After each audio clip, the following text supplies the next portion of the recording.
They're just as much a part of our mammal fauna as all of the others. They're just out there living in the sea. And the good news is that some of these species seem to be on the increase. Certainly the number of sightings is up. And there was some very exciting action down in the West Country earlier this year with a humpback whale, which sadly got entangled in some fishing equipment. So Yolo Williams went down to find out, to see how they managed to release it. I'm here in Start Bay, where earlier this year a humpback whale got caught in creel lines just off the coast. Dragging the lines behind it, the whale was clearly struggling, and the British divers Marine Life Rescue, who were monitoring the situation, decided to try to help the whale. Divers Dan Jarvis and Tim Coleman were present that day and have the dramatic footage to prove it. We're two divers now and going out to wreck the sea. That's going straight from there onto the tail, which means that these wraps and the pots are going straight down to the bed. The fishermen were out there, they waited out in the water, basically to keep a safe zone. We've then got 3 of our team plus the 2 fishermen to try and haul in on the whale to try and get the tail stock high enough to be able to cut the lines that are around it. You're fighting with obviously a 15-ton animal. This is genuinely dangerous work. Dan, Tim and the team were putting themselves at risk to try to help this whale. But when it works, the rewards are worth it. He's there. There he is. How do they get tangled up in these creel lines? Well, obviously when they're fishing, they're coming in towards the shallows to sort of ball up the fish, and obviously that's where all the pot lines are as well. So if it gets tangled in the first one, all that's happening is it's catching up on that, maybe around a tail as it swims round, and then dragging the pots out.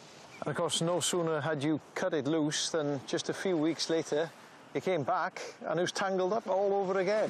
Yes. It was entangled in very similar gear pot lines for this incident. They've managed to get hold of the ropes that are entangling it, and they've brought it up onto the main winch on the front of their vessel. That made this rescue a bit easier than the first. And with one quick cut, the whale is free once more. That must be a fantastic thing to witness after all that hard work. Just brilliant, yeah. The work that people like Dan and Tim do is of huge importance, but prevention would be so much better.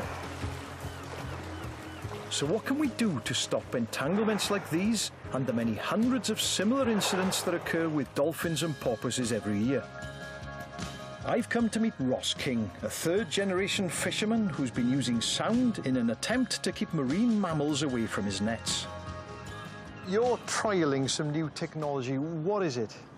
Basically, it's called a banana pinger, just because of the shape they've come up with in the end, I think. Similar to banana, but inside is a little battery-powered device. So this emits a noise, Yep. which they hope is going to keep dolphins and porpoises away from the net. Yeah, this will make them turn the sensors on, or something must be dangerous here, look in it, and there'll be a net in front of them, so they'll avoid it. Whereas if they were just bimbling along normally, they might tangle into it, yeah.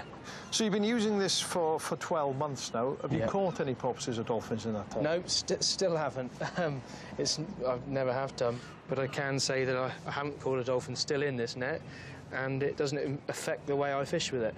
Well, that's good news. And it's nice to see that, you know, fishermen can live alongside the porpoises, dolphins, tourism.